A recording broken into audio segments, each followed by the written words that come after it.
Good morning Hey, and welcome, everybody. you made it. Yes, I did. Happy St. Patrick's Day, everybody. Is everybody wearing green today? I Woohoo! have. All right, that counts. So, It's hello, Battle of the Books Day. everybody. It's the So St. Patrick's Day edition of the Michigan PR Group. And so, let me admit to everybody here. So, today we've got a roundtable meeting. So, I'll start off the day by asking, is everybody ready? Because now we've got the extra cold weather today. Is everybody ready for summer reading? I think so. Yep. Victoria, good to see you back. Hi, can you hear me okay? Yep. Okay, perfect. Oh, and of course, my dogs choose now to wrestle. So, anybody got anything cool planned for summer reading and summer reading promotions?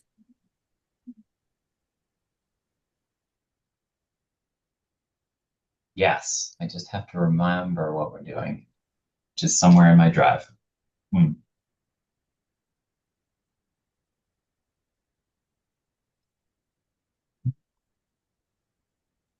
I say, well, here at Southfield, we went with the alternate summer reading theme. We are going with Plant a Seed, Read this summer. That's wild. I didn't even know that was a thing. Yep.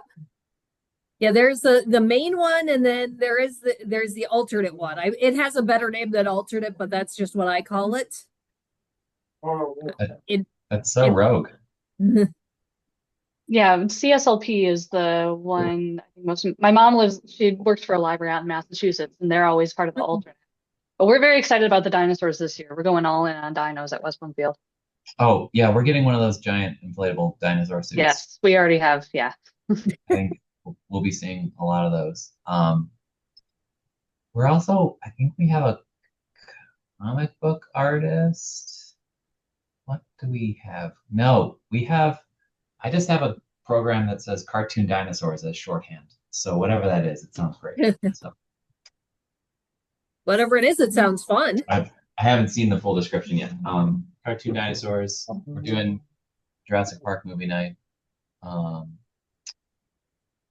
we're we've got a forestry and food systems, which is kind of getting into the earth. We're going like hybrid dinosaur and anything that involves earth and dirt and stuff. So there's like crossover. You've got seeds. That's Hmm. dirt. Yep. Everyone's getting dirt.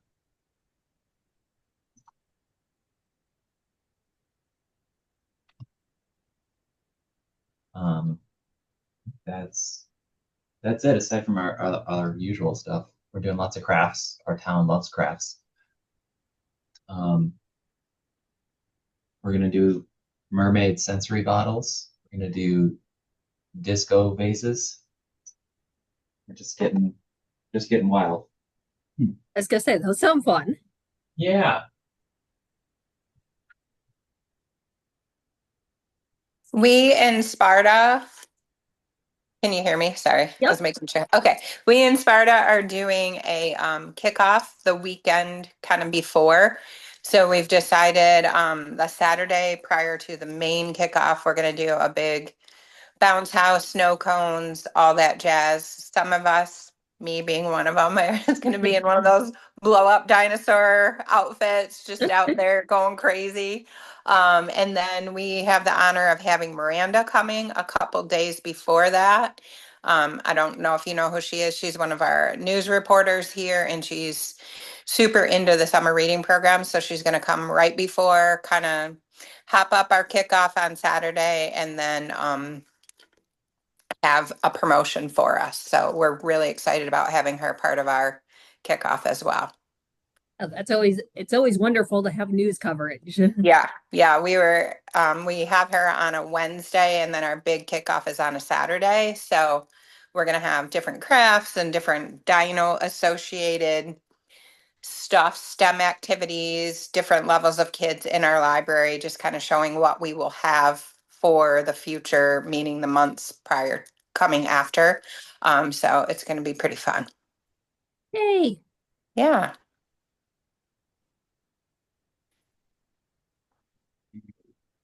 Um, we're gonna have the local ice cream shop make a library ice cream flavor. I think it's uh, if you give a mouse cookie butter is Oh the my flavor. gosh, oh, fun.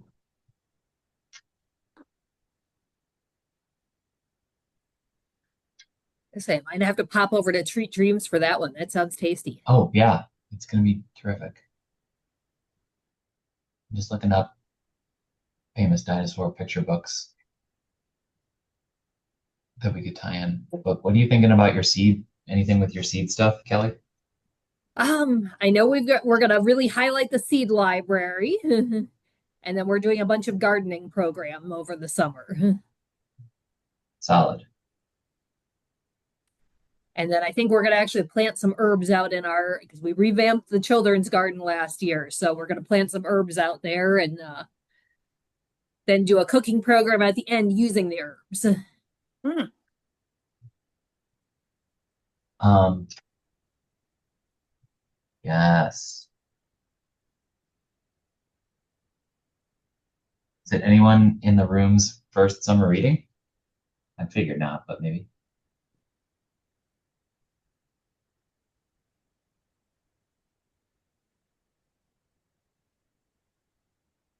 I will note for anyone who might have missed it, because I almost missed it, but CSLP in their manual mentions that for anyone doing the dino theme, at least, they advise against using prehistoric or prehistory in any marketing um, going out about their programming. They recommend using time-specific language such as Cretaceous, Paleolithic, or references to geological eras or archaeological periods instead. So passing that along. Wait, could you say all that again? They recommend against using the terms prehistoric or prehistory. Oh, Um, okay. they've got a little thing when you log into their manual, but I know not all marketers have access to that within our libraries, but they talk about Okay. terminology. So I almost missed that this year, and it's in like 3 of our programs, so I'm swapping stuff out now.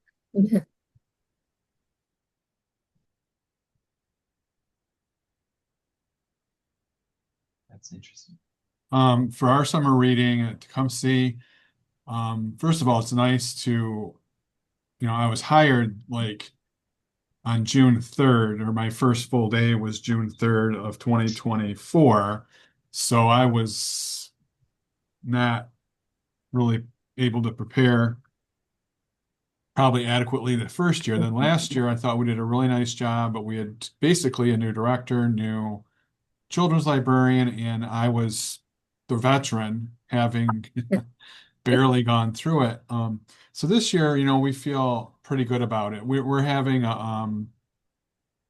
um, pretty big opening, like kickoff.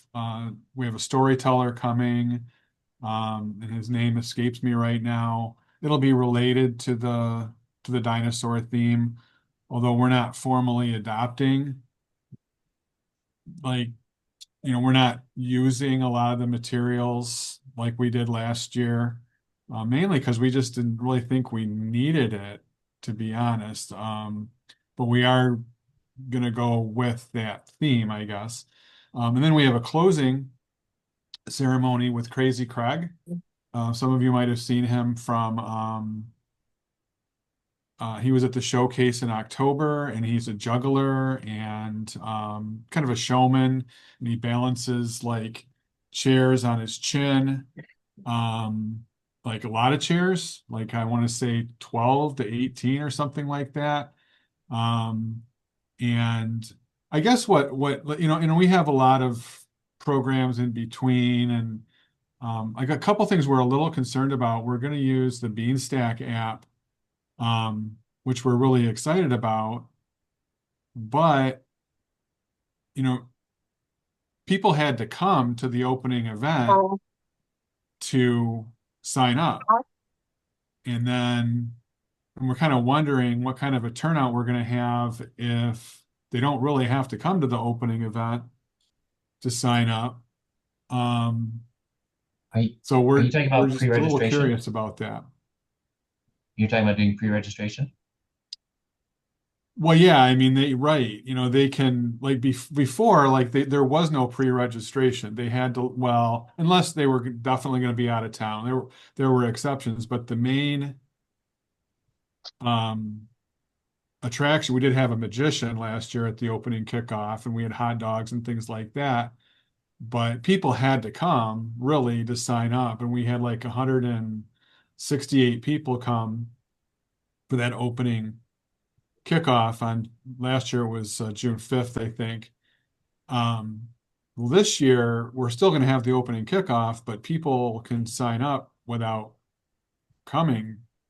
Like there's no reason to come to register, if that makes sense. I don't know. We're not as concerned about the closing ceremony because people want to come for the raffles and things like that, even though technically they don't have to be present to win. But I mean, it's not a huge concern, but we just kind of wonder, like, because of Beanstack, if we're going to get the same amount of people coming to the um to the library like all summer, really. I mean, is because last year we had a lot because people had to come to like get their raffle tickets and stuff. Now it's all on this app, Beanstack. So if anybody wanted to weigh in on that, Well, Laura put in the chat that when she was a school librarian, the public library folks came to the school and they worked together to sign all the kids up on Beanstack. She said it took some time, but it was great because it helped the kids be aware of all the fun events going on through the summer and that everyone was already registered. okay. Also, depending on what your budget is, we give a small prize to people who just literally signing up, you get a small prize. And the way we hook them is you gotta come to the library to pick it up on kickoff day. If you pre-registered, OPS, you can get a free ice cream scoop. So Okay. Yeah, Yeah, I also, think those sound pretty like last year, for the teens, we gave them a choice of like I had tons of donated books and they could choose a book on that day. So that could be, and or like some sort of a trinket could be. That's a good idea. Thank you. trinkets. I mean, the hot dogs, I'm grilling the hot dogs. That's a usually the pretty good. way the way I see it, I feel like the kickoff, people are going to come out for an event, and that's just a way to hook them into the reading Yeah. program. So I guess I see it kind of the inverse. Like my concern is largely around making sure that we get people registered, um, as much as possible. Well, if we can do it while they're here at kickoff, that's great. But we also have materials if they prefer to do it at home or whenever. I think Beanstack just enables them to it empowers more of our community to sign up whenever. Although we had an online program before, but I think Beanstack makes it a little bit more accessible. Yeah, that's true. Um, and it was a little bit of a problem last year to have 168 people. We only had like basically three or four people helping to register, and it took a little bit of time, and it was hot, and kind of took away from hot dog enjoyment time, and so and we had like I said, we did have a show, and we're going to have a show, a storyteller this year. That's a good point. That's really not.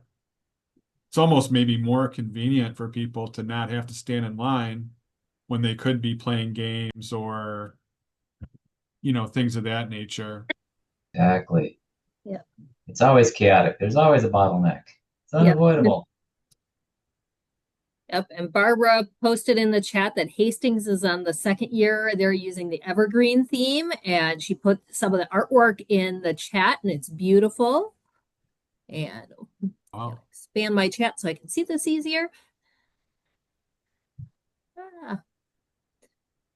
So take a look in the chat, and that since they're on the Thornapple River, they highlight all the outdoor and river activities. So that's a great tie-in.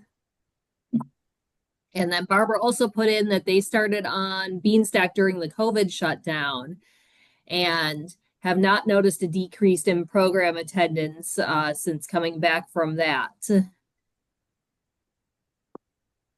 And they have a sign-up prize that you have to pick up in person. So they had a water bottle sticker for the last couple of years.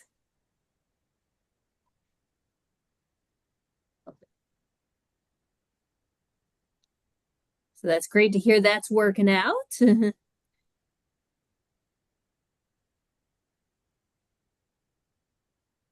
hello, Benny.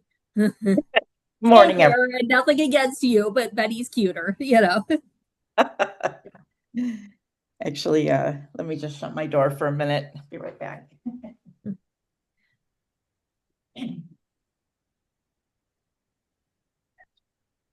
Oh.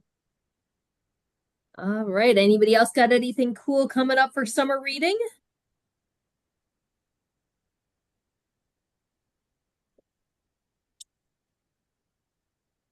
Let me see. I mean, I was just going to say, like, too, um,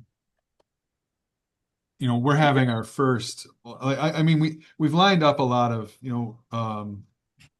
items, but we're, for the summer reading, but our first, like, I would say serious, dedicated time with everybody involved.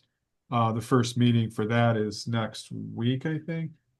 It's March 25th, to start, finalizing, having checklists and formally say, this is what you're responsible for, and this is what you're responsible for.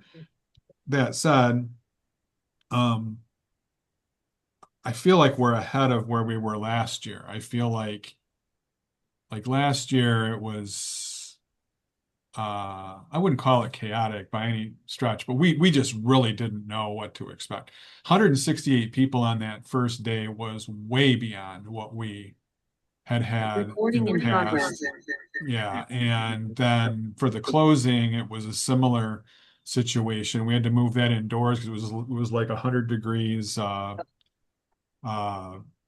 heat index that particular day that we had the closing, and it went off pretty well. So I feel like just there's only so much that we can do for planning until basically right now. Like I feel like if it's too far out, some of the planning is, I don't know, it just kind of gets lost a little bit. I don't know. There just isn't the sense of urgency. Um, but that's just how I feel about it. I feel pretty comfortable with what's happening.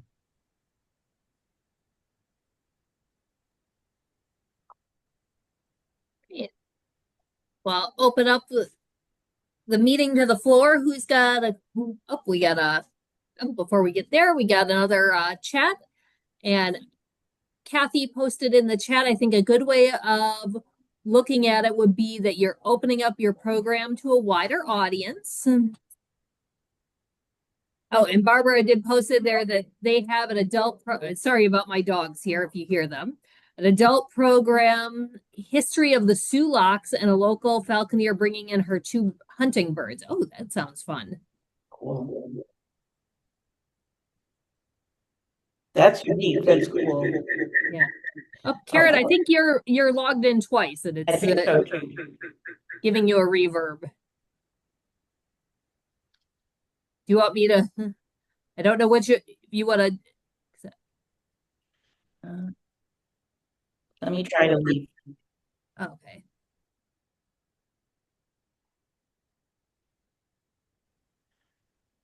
All right, so I'll open up the floor if anyone has any questions. Oh, and Andy posted they had an eagle last year for their closing, and that went over well.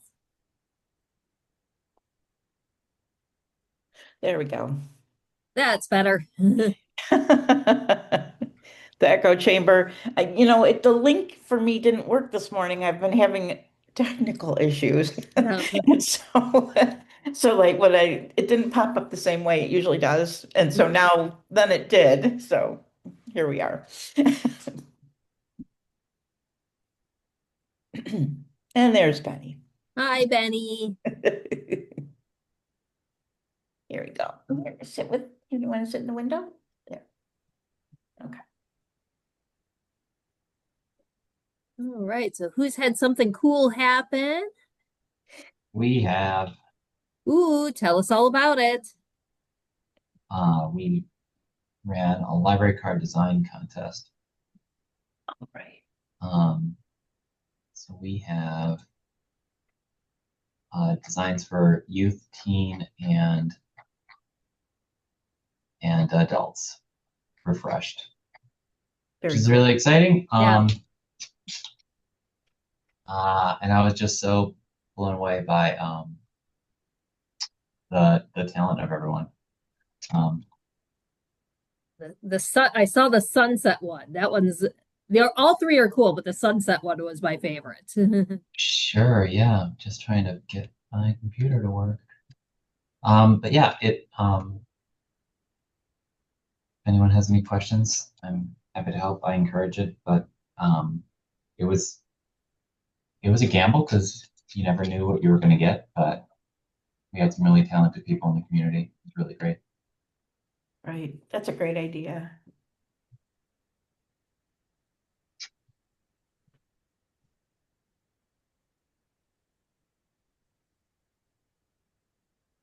Right. And Adam posted in the chat that all the promotion graphics for the 2026 Michigan Notable Books are up online, and the link is in the chat.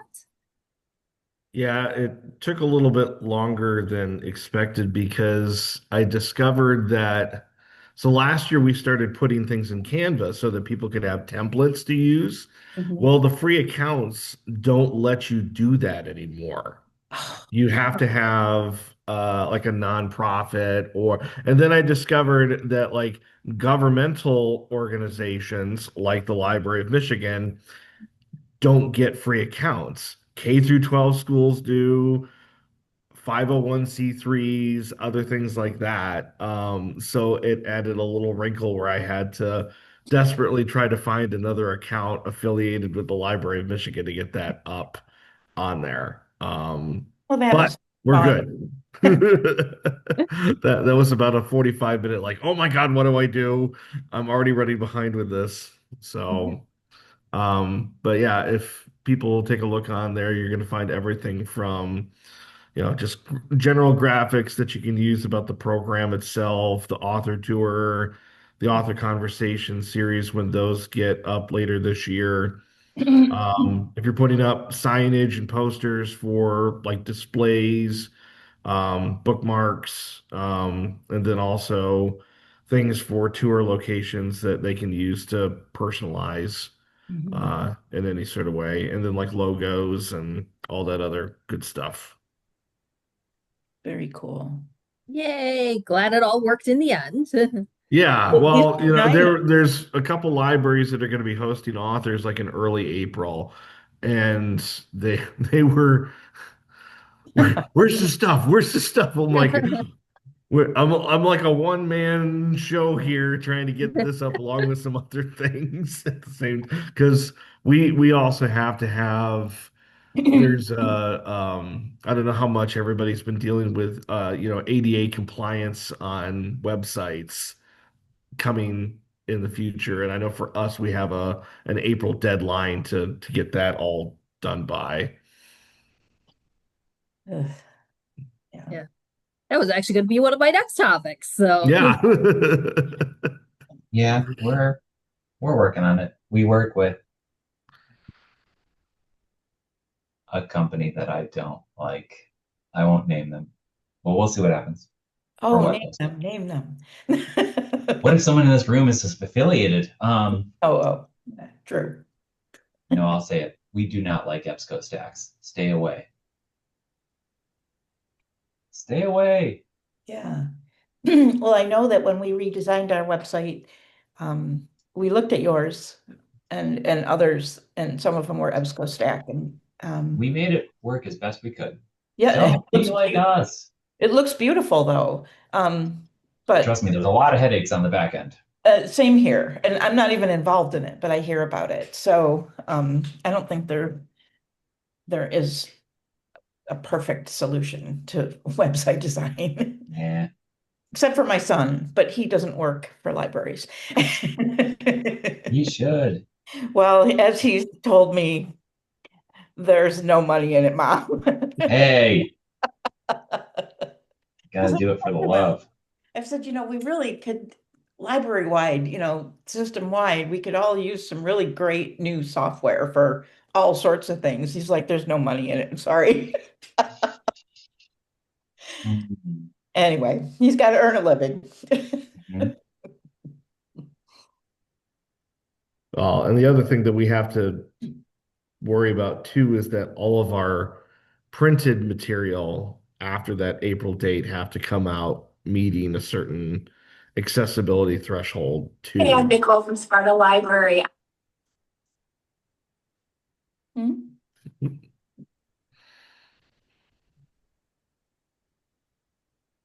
So for media, for printed media, what does that involve? Yeah, a combination of, I'm actually bringing up the sheet that, Curious, yeah. here, in fact, I can share it so people can see it. Actually, Kelly, can you make it so that I can share my screen? Sure thing. Let me participants. Right. Okay, let me try There you now. go. You should now be a co-host. All right. So share. So this was the internal. All right, let me get this out of the way. The internal document about complying with ADA accessibility. So something that we have to have on everything on both our website and on all newly printed and reprinted materials must contain the notice of non-discrimination. If space is a limited factor, a condensed version may be used. So for us, the Michigan Department of Education is an equal opportunity provider. Gotcha. But things that this all applies to for us is websites, web pages, all documents that come in the form of PDF, Word, Excel, and PowerPoint, and videos, whether they are live, webinars, screencast training, um, various things like that. So, and then it goes into a little bit more details about what are the requirements for web pages and documents, um, a few other different things like that. Um, I know they had a link somewhere, the notice of non-discrimination. I think this is it. So this is what is on the Department of Education's website as a notice of non-discrimination. Okay. Thank you. Okay. Thank you. In fact, I will put that into the chat. Now, I don't know what the threshold is for, local public libraries Mhm. versus us at the state. That's a that's a clear question. I'm not going to get into that. But I just know that I think some form of this is going to be applying to every library, every public institution in some form or another. So, Mhm. I believe if you serve over 50,000 folks, it comes into play later in April. yeah. And if it's under a town of 50,000, I think you got another year, if I'm remembering correctly. Sounds right. Yeah, that does. Because I know we're not like under the deadline yet, Yeah. but we're figuring out ways of, even with our calendar app on the website, Yeah. started putting like doing the ADA with the But um we had a meeting about it a few days ago because we were just strategizing what is it that we could do now versus when that deadline comes up. And it was even the question of like, library databases. Do those have to meet a certain accessibility threshold? Or for us, would we have to not link them on our websites? And luckily, I think ProQuest and some of the other ones, the big heavy hitters out there are recognizing the movement of the winds and saying like, "Oh yeah, we're working as best as we can to get Mhm. those kind of resources to meet all of that accessibility." Right. So on your Facebook posts, everyone, have you guys been doing the compliance like with the alt text and stuff like that yet? Yeah, we've been doing that Okay. and making sure that we don't use collages, that instead we use individual photos or an album of photos that each Oh, one has their own. Because I used to post everything all as a collage because then everybody could see it all at once. But right. yeah, that was pointed out as not something to do.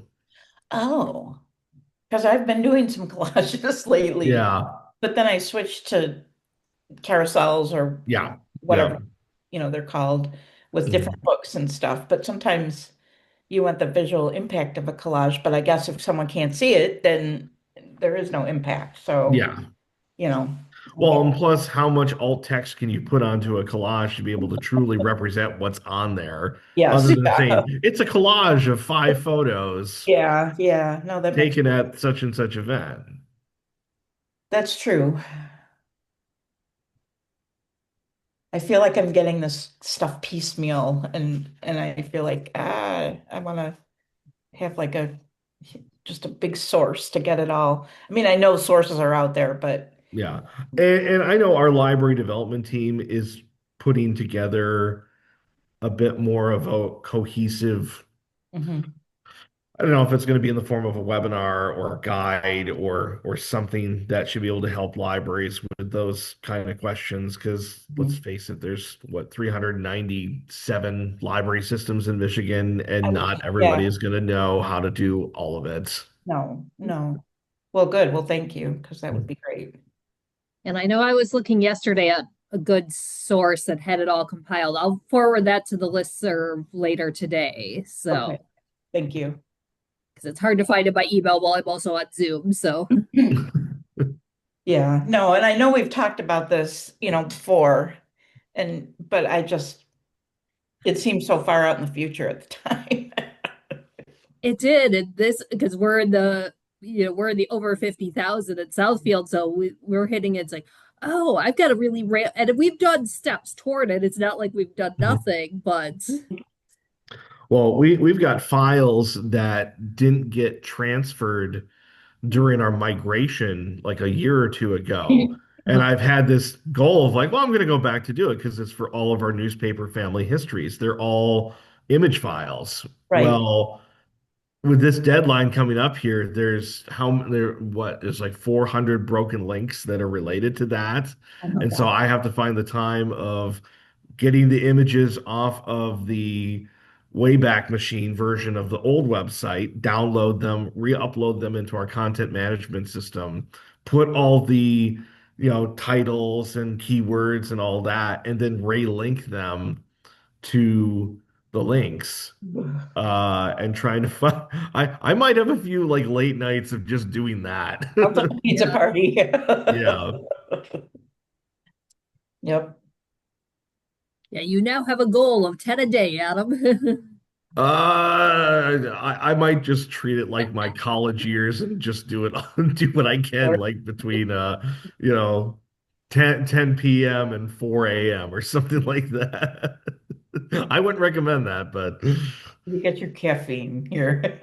yeah, that's how I made it through my last week of grad school was probably about 12 cans of Mountain Dew. Oh yeah. Good times. Aw down. Aw down. Hey All there. right. Who else has a topic for today? I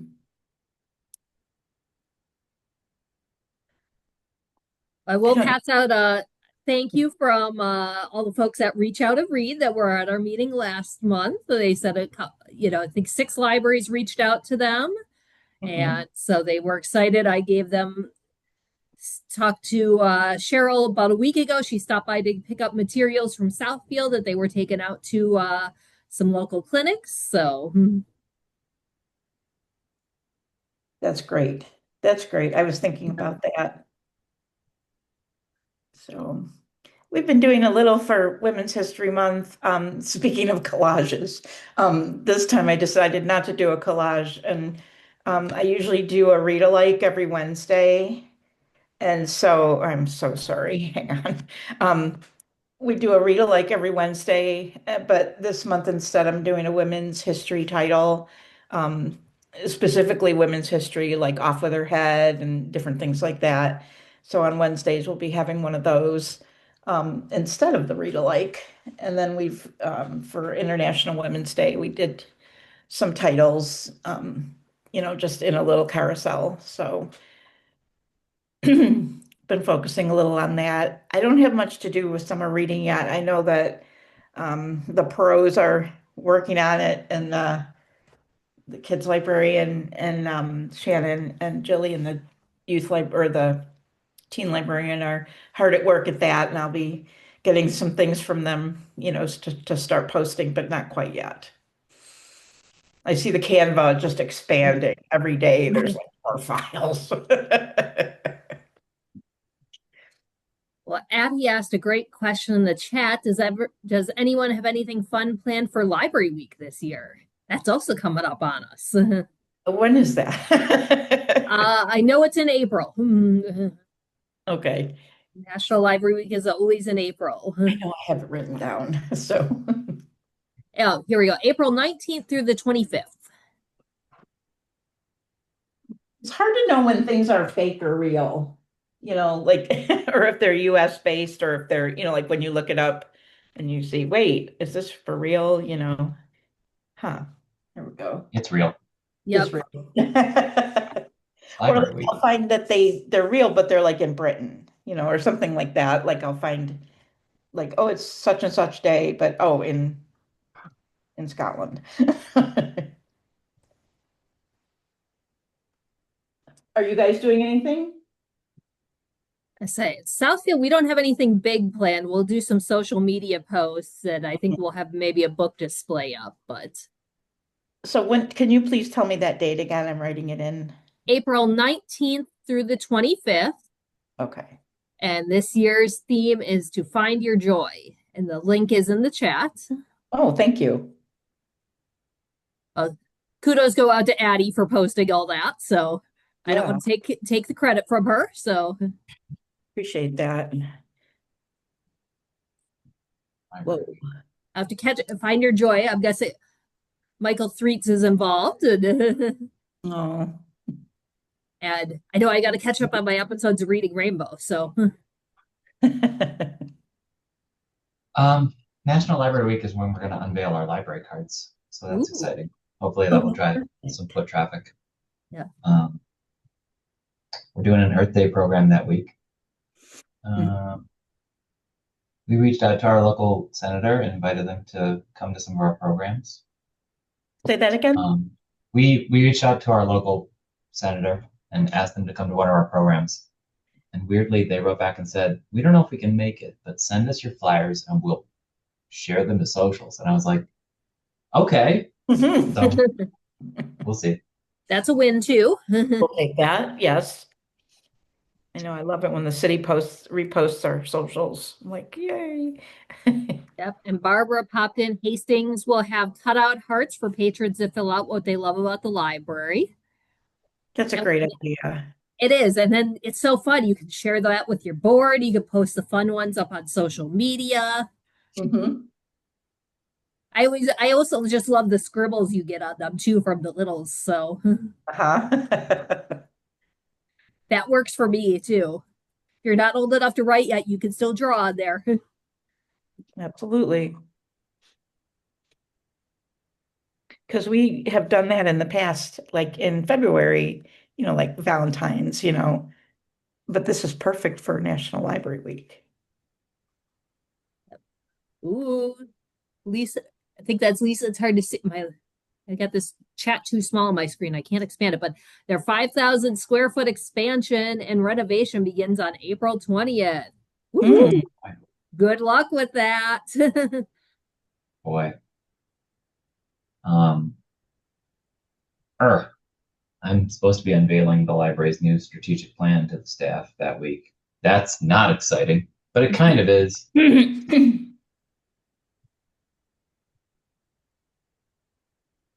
And Barbara also put that they have Earth Day tree giveaway, a movie and community expo on Saturday, and the whole town is being taken over by roving bands of Jazz Fest. That sounds very fun. That sounds amazing.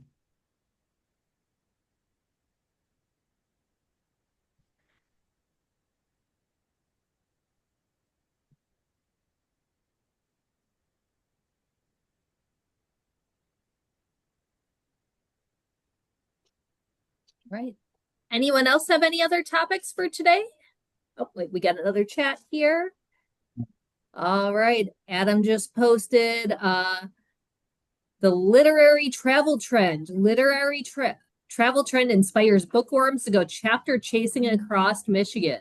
Ooh, Yeah, I saw that on M Live yeah. a week or so ago, and it kind of made me think like, oh, there, especially in libraries and the places where people are going to, but you could do this almost as a there's a lot of things that could go with it, whether it was programming or displays or other things. I don't know because there's some people that are like recreating where they're going to certain bookstores or they're inspired by like some of the books by Emily Henry, like Mhm. Funny Story and Beach Read. Um, Things like Firekeeper's Daughter. It's also mentioned in there, and Warrior Girl on Earth, where it brings a lot of people to like the Sault Ste. Marie and Sugar Islands. Um, I don't know. It was just something that like wanted me, if I ever get the time, to try and find some way of doing a literary mapping that would direct people to where like Michigan books are set in the Yeah. state, or um, like they also mentioned one that there's somebody's got a replica home of Walt Whitman's Long Island farmhouse in some sort of Dearborn Inn colonial home experience. I never heard. It's about three-quarters of the way down, and it's like, oh, that's Oh, interesting. wild. Well, and like Wade Rouse, Viola Shipman, that's his grandmother's name. He uses that for his Oh fiction. yeah, yeah. Um, he is out of Saugatuck, and all of his fiction take place in different Michigan locations. That would be a fun Hmm. one. And then his last one is more biographical. But Yeah. and then Darcy Hannah, who writes these Beacon Bake Shop mysteries. It's a woman in a haunted lighthouse, and she has a bake shop, and it's right on the shores of Lake Michigan. And I know Hmm. it's in Michigan because she lives, I think, in Brighton. And so Yeah. it's in Colleen Gleason. There's a lot of, ones that you can pinpoint. It'd be very cool to present that map like that. Or even some of like the cookbooks, because you've got like Sister Pie, which is in Yeah, Detroit, yeah. and then what is it, Sweet Delicious, that's in DeWitt, Abra Barron's cookbooks. And I'm trying to remember if she still cooks at a restaurant, or like her home is in the Watervliet area, and I think there's something around there that she does. But yeah, you could like eat your way across the state using Michigan That's cookbooks. amazing. Amazing. Yeah. Laura just popped in that she cooks at a farm. Okay. Okay, yeah. But no, I just happened to see that and I was like, oh, there's a lot of things that people could be doing library wise related to something like a topic like that. It's kind of And cool. even tied in with map. I try to tie the map passes in with a Yep. lot of different things, and it could tie in with some of that. Hmm. They like it when we share their posts. So Try to do that a lot because it's free. I mean, you can just, and all the parks and stuff. Um, I've been sharing every month about what map destinations are the top three because he sends them out like that. So I do like a little carousel. Kensington is usually first, um, but that would be neat to tie in some of the books with some of the map destinations. Mhm. I've got this big map in my head, like right on my wall here, like, Yeah. with stars for restaurants or, chapters or whatever. That would be fun. Mhm. Yep, and Laura popped into the chat that Abra was a guest for their summer reading program at the local library last year, and she did a great job doing a cooking demo and talking food. And Barbara posted in the chat that she was camping up in Keweenaw and listened to the women of Copper Country while she was on the way there. Oh, fun. That's great. Yeah. The key one was beautiful. Mhm. So Abra, I'm not familiar with that person. Is that the author? She's has several cookbooks. I know at least one of them, Adam might be able to tell me how many. At least one of them was a Michigan notable. Two of them. Two. Yeah. There are three, and they're centered around like one centered around vegetables, one centered around meat. And Oh, she's an amazing chef, and she came to our library. I don't work at the library, but I just right. was there as a patron.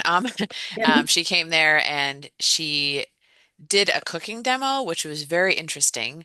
Yeah. And like the reason you add, salt and acid to things and had people taste it before and then taste it after and did this whole thing. And it was really lovely. And in the end, it really was heartening. A man, it was early summer. So like it was still like early summer vegetable time. And a man said to her, "Do you like Napa cabbage?" And she said, "Yes, I do." And he said, "I brought you one." Oh, And she got like choked up at this gift. It was the most like library moment of library moments where like you couldn't have scripted it. And she was like, "I can't believe you brought me a cabbage." It was just such a beautiful like moment. And he was like, "Well, I figured you would need it." And he was like probably 80 or so. He was an elderly man. And she was so gripped. It was just really beautiful. And then she brought some like food that she had baked for people to taste. It was just lovely. It Yeah. was a that's She's just a really wonderful. genuine person and really sharp. And um, the thing is, she cooks at a farm to table type place, and the tickets are like 235 or $250 per seat. So it's Yeah. not an experience that a lot of people would necessarily have to meet her, eat her food. So it was cool that the library had her there to do this. And it wasn't like, "Hey, here are my books, buy my books" at all. It was very much like, "Hey, let's learn about food together." It was just really, really well done. That Yeah. The sounds last time wonderful. she was on tour for Notable Books, one of the tour stops was at the community college in Traverse City, which has a culinary school. And Uh-huh. so they did a combination of a public program, but also having the culinary students there with it and doing some work with her. But my favorite memory, because I've met her, I think twice, and the first time was when she first was a notable book author, and she brought her parents to Night for Notables. And they're a little up there in age, Yeah. and you could tell they were very proud that Oh, and she's done a lot of things, but to be on the notable books list was very important to them too, along with her other many accomplishments, which is kind of neat. it is truly library-ish. Yeah. It's just wonderful. That's why we're all here, Yeah. moments like that. That's great. Well, now you've got me interested, Laura. I'm gonna check out her stuff.